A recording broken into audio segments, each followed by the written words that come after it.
The fluorescent hum of the highway rest stop. Exchange point was a thin, reedy sound against the ceaseless roar of tires on asphalt. Rain slicked the cracked concrete, reflecting the sickly yellow of the overhead lights, turning the puddles into miniature, distorted skies. I nursed a lukewarm coffee, the bitter taste doing little to cut through the stale air, thick with exhaust fumes and cheap air freshener. Years had passed since I'd been Cole, the detective. Now I was just Cole, a man adrift in the quiet aftermath of a life that had once roared with purpose. My current occupation, if I could call it that, involved a lot of waiting.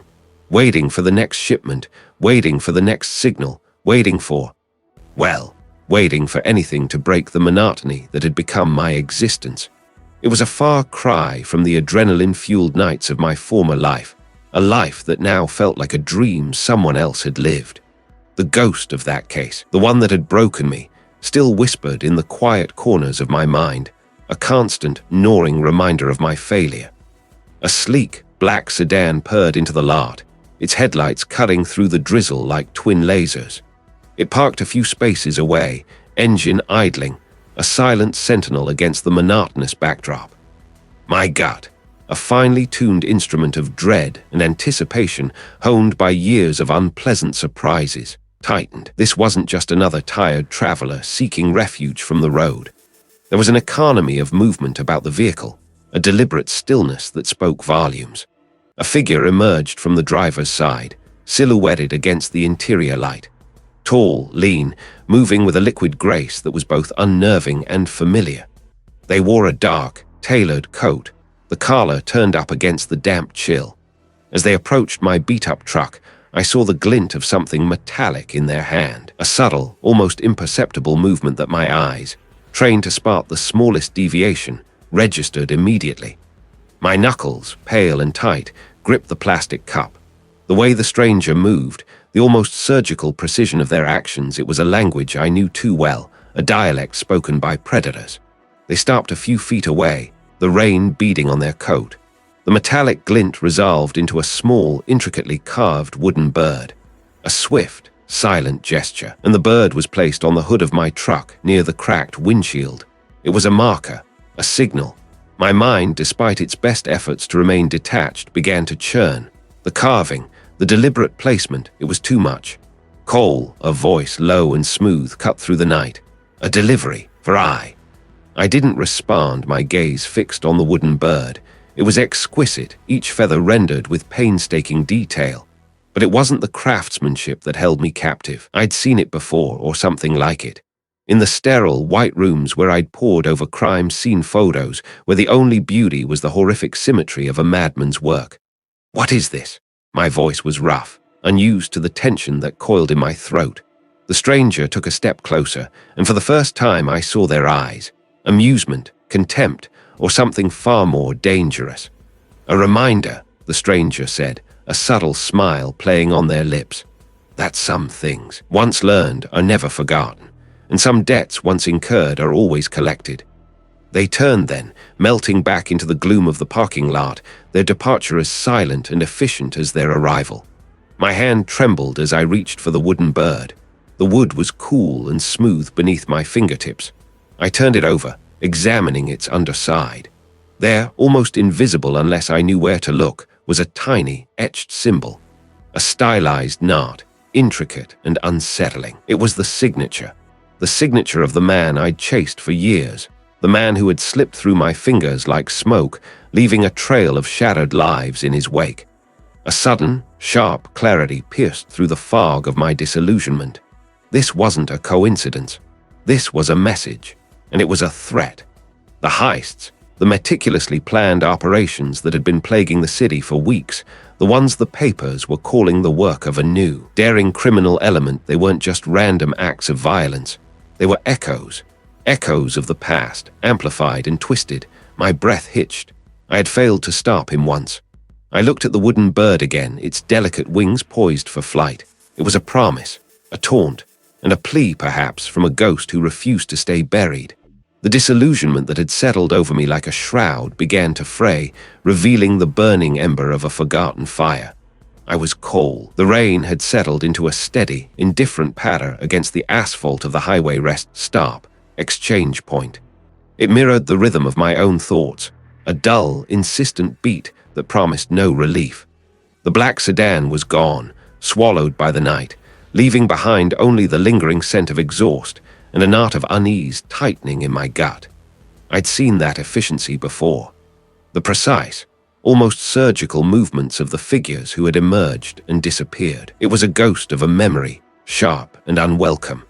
My hands, still slick from the rain, fumbled with the worn leather of my satchel.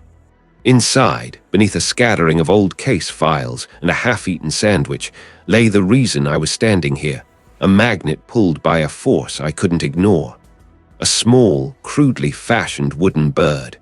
The same kind the man with the vacant eyes had left behind. The same kind that had been the only signature of the phantom I'd chased through the city's underbelly years ago. I knelt, the damp concrete seeping through the knees of my trousers. The exchange had been brief, almost anticlimactic. A whispered conversation, a silent handover, and then the void.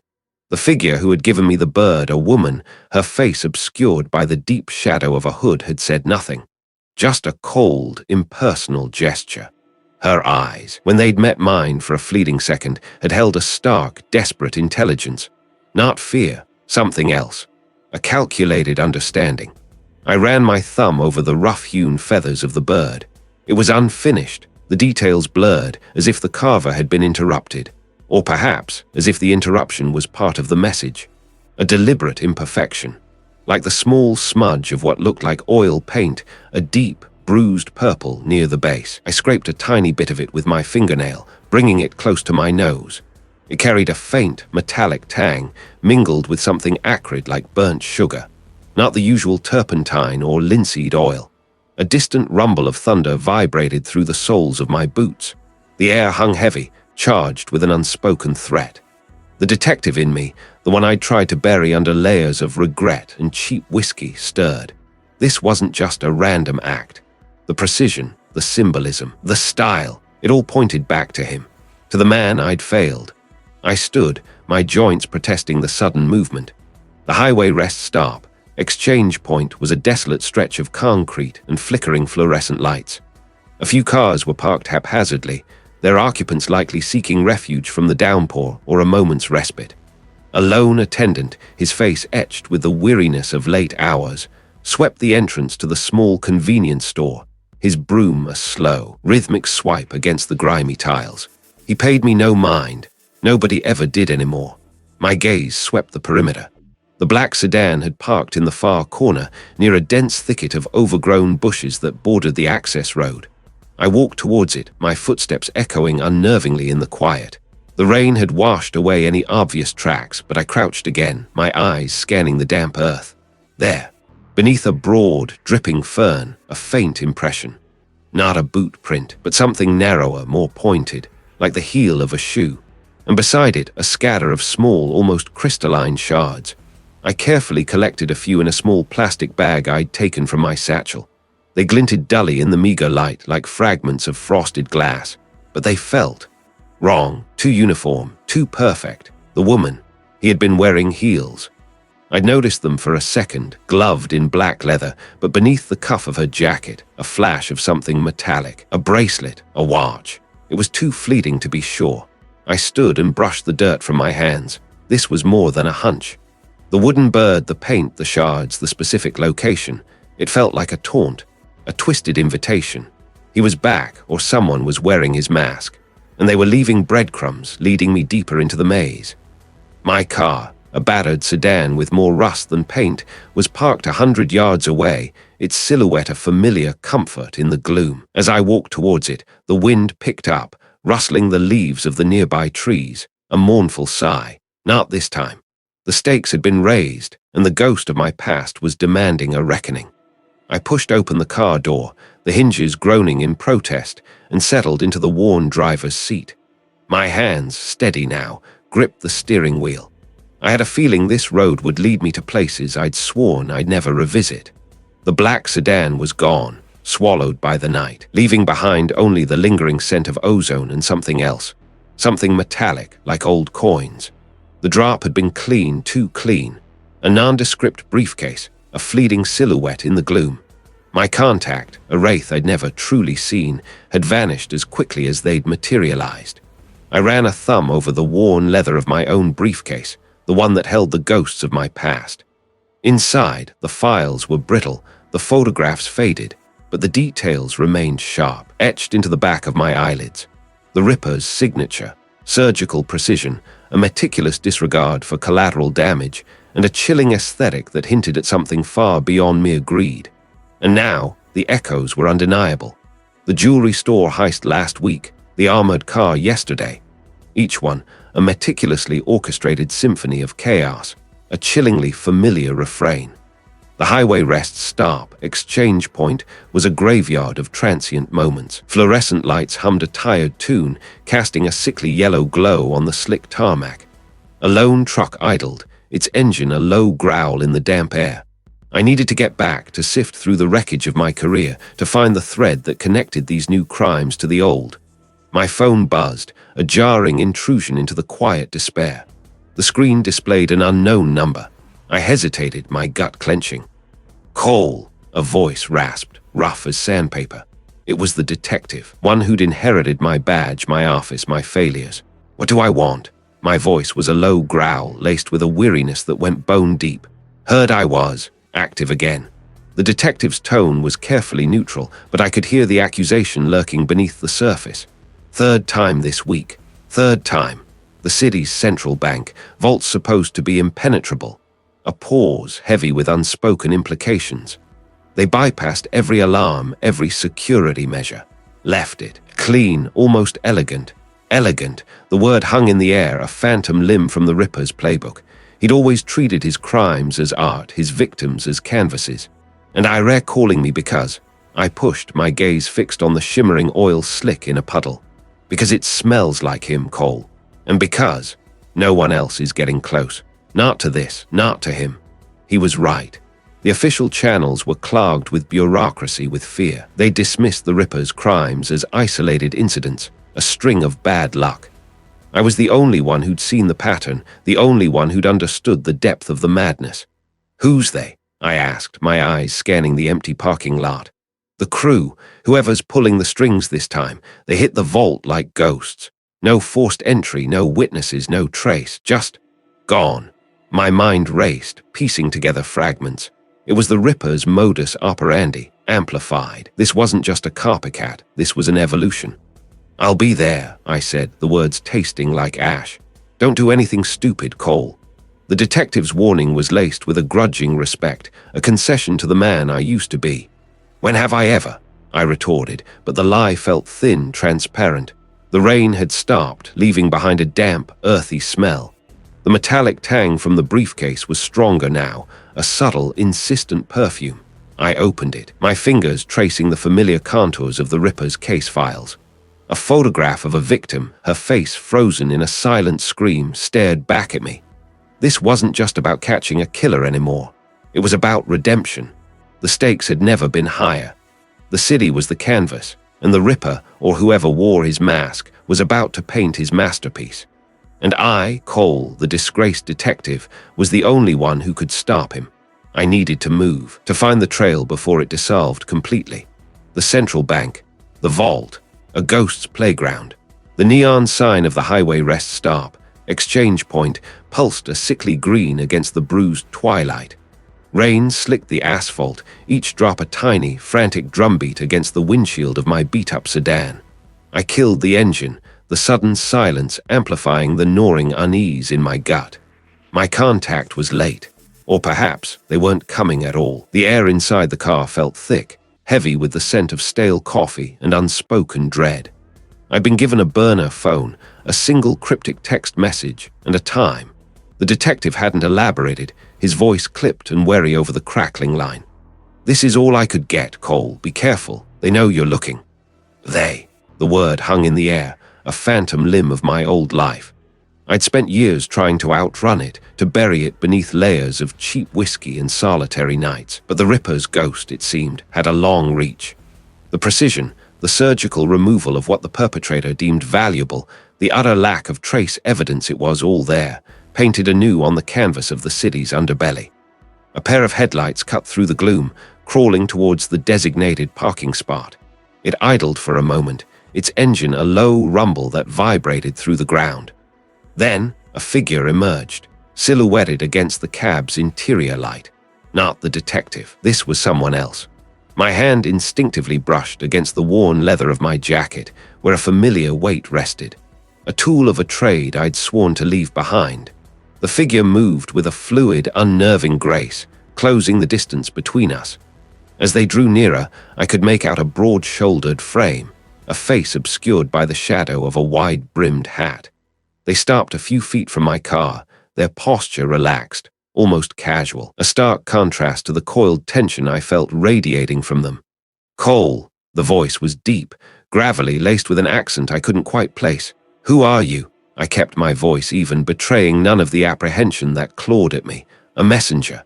The stranger replied, their head tilting slightly. "The detective sent me. He couldn't risk being seen, not with them watching." "Who's watching?" I pushed, leaning forward. "And what do you have?" The stranger took a slow step closer, their gaze sweeping over my car, then settling on me. "You're looking for a pattern, aren't you? Beyond the money, beyond the how." My breath hitched. How could they know that? Not anymore. Think about it, Cole. What connects the museum curator, the rare book dealer, the antique map collector? I'd been wrestling with that very question. The stolen items were valuable, yes, but not the kind of universally coveted treasures that would attract a high-stakes crew. Each piece had a niche appeal, a historical significance that felt deliberate. "They're all specialists," I murmured, the pieces beginning to click into place, forming a picture far more disturbing than mere larceny. They all dealt with the obscure, the forgotten. The stranger gave a slow nod. "And where did they acquire their most prized possessions? Places where provenance is secondary to access." "Precisely," the stranger confirmed. "And the Ripper, or whoever is wearing his mask, is going back to the source. Not for the objects themselves, but for what they represent. This wasn't about wealth. It was about something far more insidious.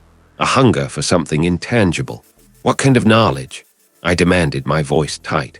The stranger hesitated, their eyes, now visible in the faint light, glinting with something unreadable. "That's where it gets complicated, Cole. The detective said you'd understand. He said you knew the Ripper's mind better than anyone."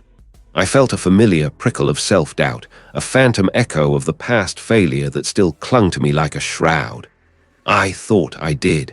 He collected specific types of artifacts." The stranger continued, ignoring my admission. "Items rumored to hold historical secrets, maps of forgotten trade routes, texts detailing lost rituals, and the targets. They were the gatekeepers, the ones who knew where to find more." My gaze drifted to the rain-streaked glass of the rest, stop's small convenience store. This was no longer about a phantom killer.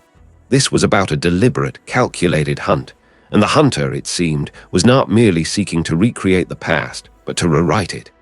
"And the Ripper's original targets?" I asked, the question a heavy stone in my throat. What was the connection there? The stranger met my gaze, their expression unyielding. "That's what you need to figure out, Cole. The original Ripper wasn't just a killer, he was a collector too, and his collection was incomplete." The stranger reached into their coat and produced a small, worn, leather-bound book. They held it out.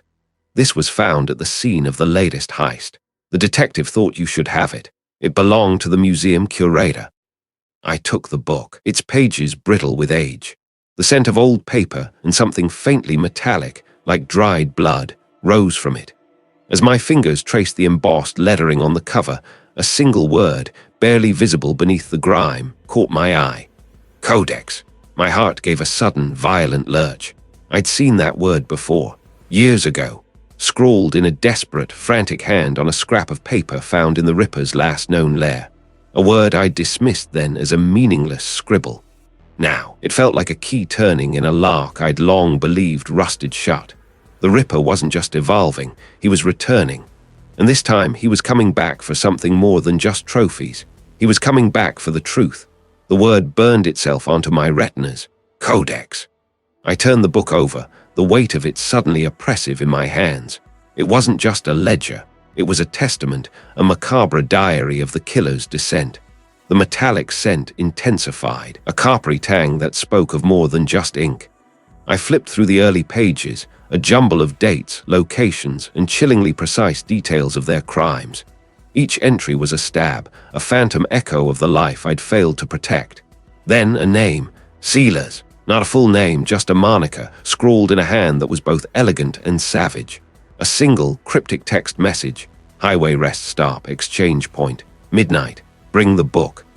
The sender was unknown, the intent veiled, but the message was clear. They knew I had it, and they wanted it. The rest stop was a bleak patch of asphalt under a bruised, starless sky. A few hulking trucks idled, their engines a low growl that did little to dispel the creeping unease. The air hung heavy with the smell of diesel and stale coffee. I parked my beat-up sedan a good distance from the main building, the only light spilling from the garish neon sign of a 24-hour diner. The codex was tucked into my jacket, a phantom weight against my ribs. I'd been here before in a different life, a different skin.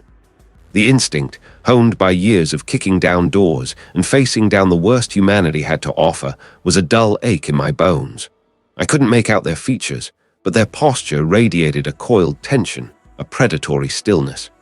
"You have it," a voice rasped, low and gravelly, like stones tumbling in a dry riverbed. I could see the glint of something metallic in their hand, a knife or something similar. "The codex belongs to the past, to the one who wrote it. You are merely its temporary custodian.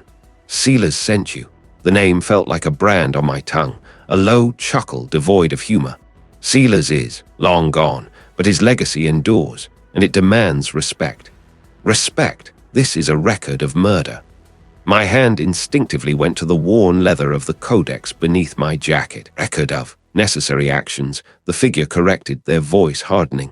"You wouldn't understand. You were never meant to, but now you have interfered. Interfered. I'm trying to stop more bodies from piling up." The words spilled out, a flood of frustration and anger, adjustments, a rebalancing. Rebalancing what? Who are I people? I demanded, my own resolve hardening. I wouldn't be intimidated, not again, not when the stakes were this high. "We are the inheritors," they said, and the way they emphasized the word sent a shiver down my spine. "And I am an obstacle." Before I could react, the figure moved with a speed that belied their languid initial approach. A blur of motion, and I felt a sharp, searing pain in my side. I stumbled back, gasping, my hand flying to the wound. Blood, warm and thick, seeped through my fingers. The messenger didn't wait. I sank to my knees, the rough asphalt scraping against my skin. The codex had fallen from my grasp, landing with a soft thud a few feet away. The messenger hadn't tried to take it. They had simply punished me for possessing it. A message, a warning. My vision swam. The pain in my side was a burning ember spreading through my abdomen. The codex, they hadn't taken it. Why? If they wanted it so badly, why leave it behind? I had confronted someone connected to Sealers, but it hadn't been a confrontation. It had been an ambush, and I had walked away with nothing but a wound and a deeper, more terrifying question. If this wasn't Sealers, then who were these inheritors? And what did they mean by adjustments? The pieces, once so clearly aligning, had just shattered into 1,000 sharp, unreadable fragments. I was bleeding, alone, and more lost than I had been in years. The harsh fluorescent lights of the highway rest stop, exchange point, buzzed with a sterile indifference that did little to soothe the thrumming in my veins. Each pulse felt like a hammer blow against my ribs, a grim reminder of the blade that had found its mark. Blood, a coppery tide, stained my shirt, a badge of my current, pathetic state. The messenger had vanished into the night, leaving me with more questions than answers, and a gnawing emptiness where my gut used to be. I leaned against the cool, graffiti-scarred wall of a deserted vending machine, the cold seeping through my thin jacket. My breath hitched, a ragged sound in the otherwise silent expanse of the deserted lot. This wasn't just a random attack, it was a message. The precision of the wound, the calculated withdrawal, it spoke of a practiced hand, a mind that understood leverage, both physical and psychological. Just like the ghost. The ghost. The name still tasted like ash in my mouth. Years I'd chased that phantom, a killer who left no trace, whose crimes were as intricate and brutal as a spider's web. And now, these heists, these perfect, ghost-like appropriations of valuables, echoing his signature. It couldn't be a coincidence. The ghost was back, or someone was wearing his mask. My fingers, slick with my own blood, fumbled for the burner phone in my pocket. I had to call my contact, the information broker who operated in the city's shadows, a man whose loyalty was as fluid as the illicit currency he dealt in. He owed me, they left something. I described the small, metallic object the messenger had pressed into my hand before the strike, a tiny, intricately carved hummingbird, a pause, then a sharp intake of breath. A hummingbird, you're sure? As sure as I am that I'm bleeding out in a Gardem rest stop. This changes things, Cole, that symbol. It's not just a calling card, it's a key. A key to what? My voice was tight with impatience. A vault. Not a physical one, not entirely. More of a historical archive, belonging to a family that fell from grace a long time ago. They were collectors, you see, of rare things he was retrieving. A prominent family, their sudden disappearance from society, the hushed rumors of their downfall, they're about specific items that belong to that family. Precisely, and the hummingbird, it's a marker, a sign of ownership. The messenger, they weren't just delivering a threat, Cole, they were delivering a confession, or a taunt. A taunt. The word echoed in the emptiness of the rest stop. The ghost wasn't just a killer, he was an artist, and his canvas was the city's underbelly, and I, it seemed, was his unwilling muse. Who is he? I demanded, the question a raw plea. That's the beauty of it, Cole. The broker's voice dripped with a macabre amusement. The messenger isn't the ghost. Not the original, anyway. The original is long gone. This is someone new. Someone who studied the ghost's work, who's taken his methods and amplified them. And they're using the ghost's legacy to cover their tracks. If the original ghost was gone, then who was this new player? You were the one who got under his skin. And this new artist, they want to prove they're better. They want to finish what the ghost started, and they want you to watch. I pushed myself away from the wall, the world tilting precariously. The pain was a dull roar now, a constant companion. But beneath it, a new kind of clarity was emerging. This wasn't just about stopping a thief. This was about stopping someone who was playing a game of vengeance, a game that had been simmering for years, and I was caught in its crosshairs. The messenger's bloodied hand, the tiny hummingbird, they were more than just clues. They were invitations. Invitations to a dance with a killer who knew my every weakness, who was using my past to orchestrate my present, and I had to accept, for my own sake and for the sake of the city. The dull roar of pain had settled into a steady hum, a low thrum against my bones. It was a constant companion now, a familiar ache that sharpened my senses rather than dulled them. The world still tilted, but I leaned into the slant, finding a new equilibrium. This wasn't just a puzzle to solve, it was a reckoning. Vengeance, I had thought, but it was more precise, more intimate than that. It was a game designed for me. The message arrived not as a whisper in the dark, but a digital jolt, a stark text appearing on a burner phone I kept buried in a shoebox. A single name, a code really, known only to a precious few, Sparrow. My breath snagged. Sparrow wasn't just an old contact. Sparrow was a lifeline, a whisperer of secrets from the shadows, a ghost I owed more than I could ever repay. The next line was a set of coordinates, followed by a time. No demands, no threats, just the chilling implication of what might befall Sparrow if I failed to show. My hands, usually steady, trembled as I keyed the destination into the navigation. The highway unspooled before me, a ribbon of concrete under a bruised sky. My mind, however, was a frantic kaleidoscope of fragmented memories. Sparrow's hushed warnings, the glint of fear in their eyes even as they passed me crucial intelligence, the promise I'd made to keep them safe, a promise I was now, apparently, being forced to uphold. The perpetrator knew Sparrow, knew my connection to Sparrow. This wasn't just a random target, it was a deliberate incision, a cut meant to bleed me dry. The air hung thick with the exhaust fumes of passing trucks and the faint, metallic tang of an approaching storm. Rain-slicked asphalt reflected the neon glow of a flickering sign, promising stale coffee and lukewarm hope. I pulled my vehicle into a far corner, the engine ticking as it cooled. a solitary sentinel in the vast, empty lot. The few other vehicles seemed innocuous, a long-haul truck, a family sedan with steamy windows. But my senses were tuned to a different frequency, listening for the discord in the mundane. A small, nondescript package sat on the chipped concrete barrier separating the parking lot from a patch of overgrown weeds. It was wrapped in plain brown paper, tied with twine, almost quaint in its simplicity. Too quaint.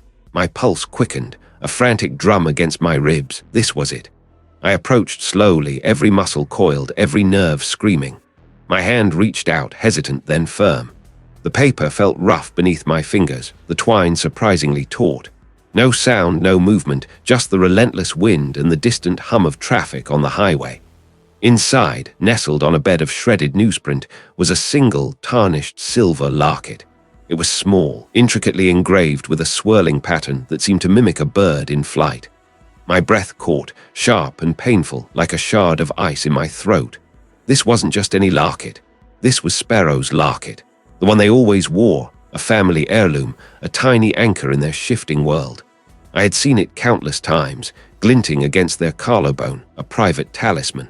But it was what lay inside the locket that truly twisted the knife. I pried it open with a trembling thumb. Instead of the expected faded photograph, there was a tiny, meticulously folded piece of paper. I unfolded it, my vision blurring for a moment, then sharpening with terrifying clarity.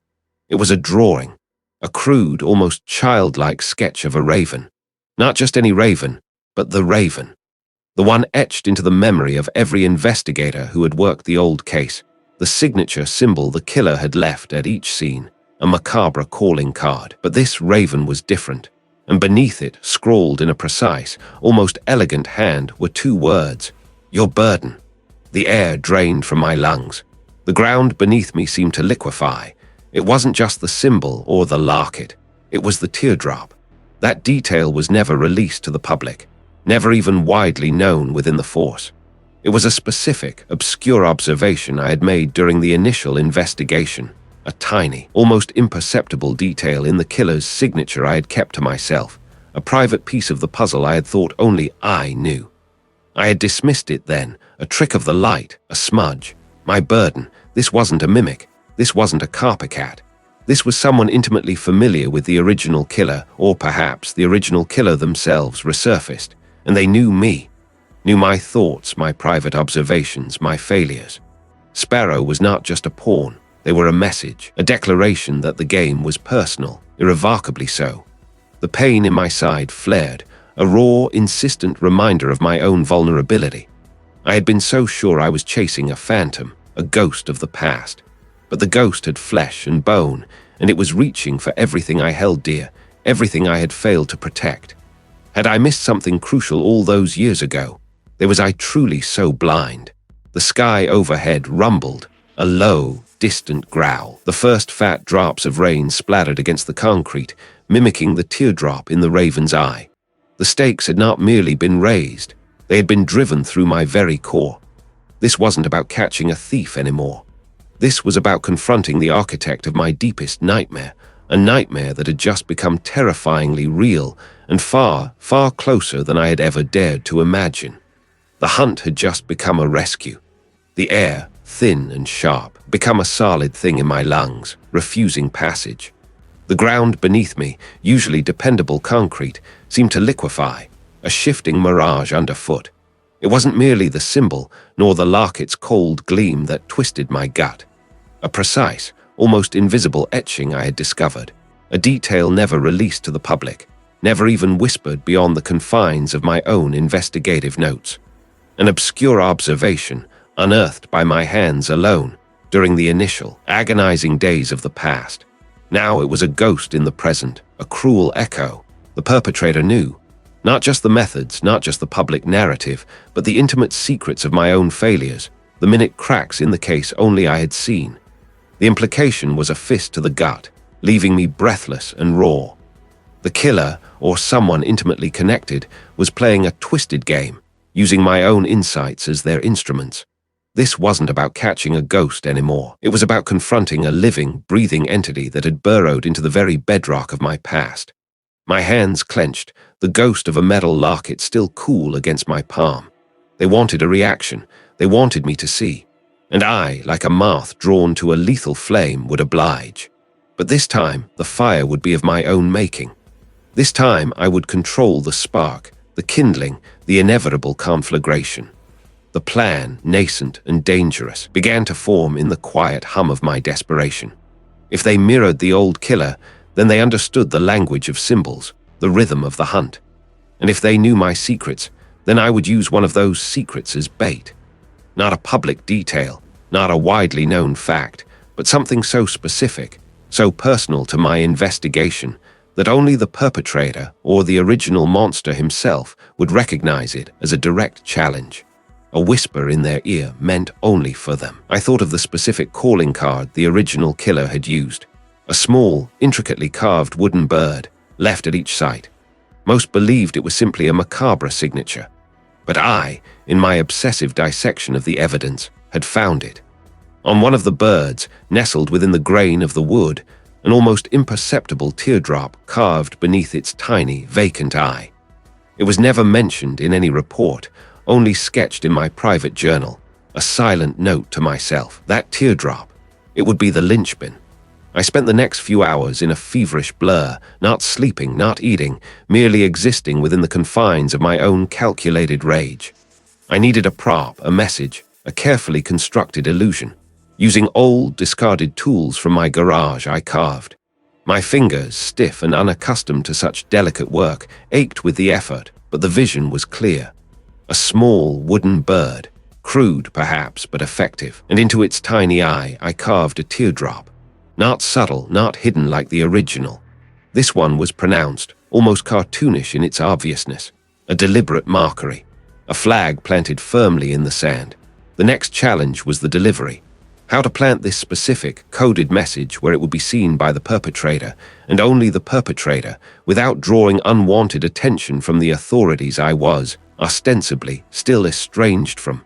A leak, a rumor, a whisper in the right ear, about a new find related to the old case, a detail so specific it would only resonate with the one who understood its true meaning. Make sure it finds its way to the right ears. Call it an anonymous tip to the underworld, a challenge. My designated point of contact, the place where this carefully crafted lie would be allowed to breathe, was the highway rest stop, exchange point. A forgotten pocket of asphalt and stunted pines, place where packages changed hands, where secrets were bought and sold in the dead of night. It was isolated enough, anonymous enough, to serve as a stage for my dangerous play. I chose a specific, decaying picnic table at the furthest edge of the parking lot, half hidden by overgrown bushes. The perfect spot for a clandestine drop or a deadly rendezvous. The air was frigid, biting at exposed skin. I placed the crudely carved bird, with its exaggerated teardrop, beneath a loose plank on the picnic table, a subtle beacon for eyes that knew what to look for. I added a small, folded note, simple and stark. The game continues. My move. No signature, no flourish, just the implicit challenge. I retreated to my vehicle, parked a distance away, hidden amongst a thicket of trees. The hours stretched, each minute a taut wire threatening to snap. Doubt, a venomous serpent, began to coil in my gut. What if I was wrong? What if this elaborate trap was merely a reflection of my own fractured mind, a projection of my desperate need for closure? What if the perpetrator saw through my crude imitation, scoffed at my amateurish attempt, and vanished into the night, leaving me with nothing but the bitter taste of my own failure? It idled for a moment, its engine a low rumble, before slowly making its way towards the picnic tables. My breath hitched. They went directly to that table, the one I had marked. My eyes, burning with unshed tears and exhaustion, strained to see. The figure knelt, their hand reaching for the loose plank. A moment later they stood, a small object undoubtedly in their hand. They didn't linger. They simply turned, walked back to the waiting vehicle and drove away, melting into the grey light of the nascent morning. They had taken the bait. The trap was sprung. Before they had left, the figure had paused just for an instant, turning their head to glance directly towards my hidden position in the trees. They knew I was there. They had known all along. The asphalt side under a skeletal moon, a forgotten canvas of cracked tar, and gravel at the highway rest stop, exchange point. My breath plumed white in the frigid air, a transient ghost against the backdrop of stunted pines that clawed at the bruised sky. This place, a purgatory of transient anonymity, felt less like a meeting ground and more like a gallows. The engine of my vehicle, silenced minutes ago, still ticked with cooling metal, a solitary heartbeat in the vast, indifferent night. I stood by the driver's side door, hands shoved deep into my pockets, the cold steel of a compact firearm a familiar weight against my hip. My senses were taut strings, vibrating with an almost painful awareness. Each crunch of gravel, each distant hum of a passing truck, jolt to my frayed nerves. I was here, a moth drawn to a flame prepared to burn. Then a low rumble grew not from the highway, but from the access road winding through the pines. Headlights, twin predatory eyes, cut through the gloom. A heavy-duty pickup truck, mud-splattered and nondescript, rolled to a stop a dozen yards from me. Its engine idled, a guttural purr. The driver's side window hummed down, revealing a silhouette, a presence I knew, deep in the marrow of my bones, had haunted my waking hours for years. The air crackled, thick with unspoken history, with the specter of all I had lost. "Cole," a voice emerged, low and resonant, like gravel sliding over stone. The speaker stepped out, and the dim glow from the distant highway lamps finally illuminated their features. My breath hitched, the one I had trusted. A knot of ice formed in my stomach, tightening around my past failures, my present blunders. "You," I managed, word a rough expulsion of air. The recognition hit me with the force of a physical blow, not just of a face, but of a pattern, a meticulously woven tapestry of deceit. It wasn't just the heists that mirrored the old methods, it was the mind behind them. This was the source. A slow smile spread across their face, a predator's grin. "Did you truly think I'd stay buried, Cole? That my work was done?" Their gaze was steady, unnervingly calm, devoid of any flicker of remorse or fear. "You always were too sentimental, too eager to believe in a clean end. There are no clean ends, only new beginnings." They gestured vaguely towards the empty expanse of the rest stop. "And this, Cole, is a beginning." My mind raced, connecting phantom darts, replaying conversations, subtle glances, missed opportunities from years ago. It wasn't incompetence, it was sabotage. From within. "The heists," I accused, my voice gaining strength. "They were just a smokescreen, weren't they? A way to draw me out, to finish what I started years ago." A clever boy still, they conceded, a hint of patronizing pride in their tone. "The old methods, the precise cuts, the signature chaos, I knew you'd recognize them. I knew you'd chase the ghost. And I knew you'd find me. You always were tenacious, if not entirely perceptive." They took a step closer, their posture relaxed, almost casual, yet radiating an undeniable menace. Those old cases, they were a performance, a message, the weight of years of self-recrimination, of blaming myself for failing to catch a phantom, suddenly shifted. It wasn't a phantom, it was a viper in the nest. "I let me twist," I said, the words laced with venom. "I watched me unravel, knowing all along." "Oh, I enjoyed it immensely," they confessed, their voice a silken thread of cruelty. It proved my point, didn't it? That even the brightest lights can be extinguished with a little push. That order is an illusion, easily shattered. They raised a hand, revealing a glint of metal, a small, wickedly sharp blade honed to a razor's edge. "And now, Cole, for the grand finale." A sudden gust of wind whipped between us, carrying the scent of pine and exhaust fumes. I saw the flash of movement, not a lunge, but a deceptive pivot, a blur of motion honed by years of practice. My training, dormant but not forgotten, kicked in. The car league was fast, faster than I remembered, or perhaps I had simply underestimated them all along. The fight was a brutal dance, a silent ballet of survival on the desolate asphalt. They moved with an almost unnatural grace, the blade a silver extension of their will, aimed at vital points, not just to wound, but to kill. My own weapon, still holstered, felt impossibly far away, a useless burden. This wasn't a gunfight. This was intimate, primal. This was about breaking me, physically and psychologically. Just like you fought the truth of the old cases. You saw what you wanted to see, didn't you? A rogue element, a random madman, never suspecting the quiet architect, the one who understood the patterns because they created them. A sudden lunge, feigned left, then a brutal kick to my knee. Pain exploded, sending a searing jolt up my leg. I stumbled, gritting my teeth, fighting to stay upright. This wasn't just physical prowess. It was psychological warfare, designed to unravel me, to exploit my deepest fears and regrets. Doubt. An insidious tendril of doubt snaked into my mind. Had I been so blind, so utterly consumed by my own grief and self-pity that I missed the obvious? I saw an opening, a momentary shift in their weight as they prepared for another strike. My hand shot out not for their blade, but for their wrist, twisting with all the desperate strength I possessed. A grunt of surprise, and the blade clattered to the ground, skittering across the asphalt. The advantage was mine, if only for a fleeting second. I pushed, driving them back against the side of their truck, pinning them there, my hands around their throat. There was no panic, only a strange, almost serene acceptance, or perhaps a cunning anticipation. "I think this changes anything, Cole." They rasped, their voice strained but unbroken. "The work, it's already begun. The final act. It's already set in motion. I can't stop it. Not now, not ever." My grip tightened, a whirlwind of rage and despair threatening to consume me. The ghost I had chased for years, the one that had destroyed my life, was finally in my grasp. What final act? What had I missed? The fight wasn't over. It had only just begun. The chill wind that whipped across the desolate asphalt was a physical manifestation of the dread seizing my core.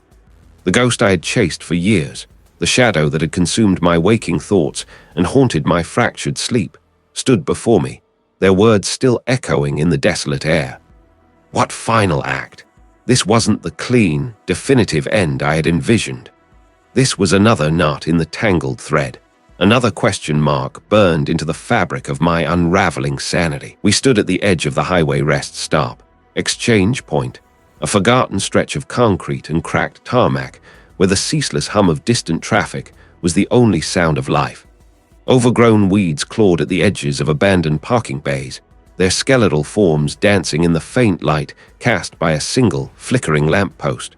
The air tasted of exhaust fumes and damp earth, a fitting backdrop for a resolution that felt anything but resolved.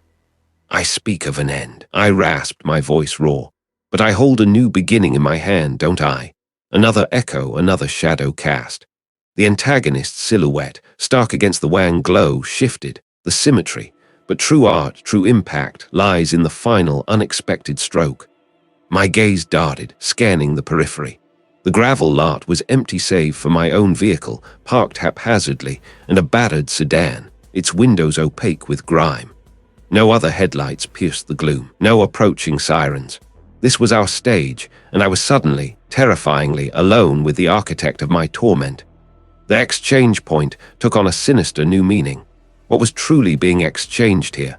Not just words, not just a confrontation. "What stroke?" I demanded, pushing past the tremor in my voice.